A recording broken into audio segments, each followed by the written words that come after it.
Buffer zone വിഷയത്തിൽ supreme കോടതിയുടെ 3-അംഗ bench ഇന്നു മുതൽ കേസുകൾ പരിഗണിക്കും. Justice BR Gavai, justice Vikramnath, justice Sanjay Kaul എന്നിവരടങ്ങിയ ബെഞ്ചാണ് കേസ് പരിഗണിക്കുന്നത്. ജനവാസ മേഖലയിൽ ഇളവുകൾ നൽകുന്നതടക്കമുള്ള അപേക്ഷകൾ സുപ്രീം കോടതിയുടെ പരിഗണനയിലുണ്ട്.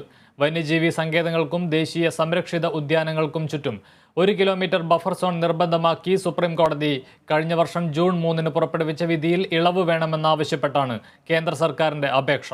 ബഫർ സോൺ ദൂരപരിധിയിൽ ഇളവ് തേടി കേരളമടക്കം നിരവധി സംസ്ഥാനങ്ങളും കോടതിയിൽ അപേക്ഷ നൽകിയിട്ടുണ്ട്. 23 സംരക്ഷിത മേഖലകൾക്ക് ഇളവ് തേടിയാണ് സംസ്ഥാനം സുപ്രീം കോടതിയെ സമീപിച്ചിരിക്കുന്നത്.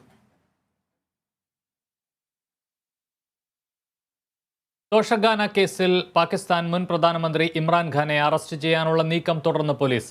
അറസ്റ്റ് വാറണ്ടുമായി സമൻ പാർക്കിലെ വസതിക്കു സമീപമെത്തിയ പോലീസിനെ PTI പ്രവർത്തകർ ഇന്നലെ തടഞ്ഞിരുന്നു. അതേസമയം അറസ്റ്റ് ഇന്നുണ്ടായാൽ ശക്തമായി പ്രതിരോധിക്കാനാണ് അണികളുടെ തീരുമാനം.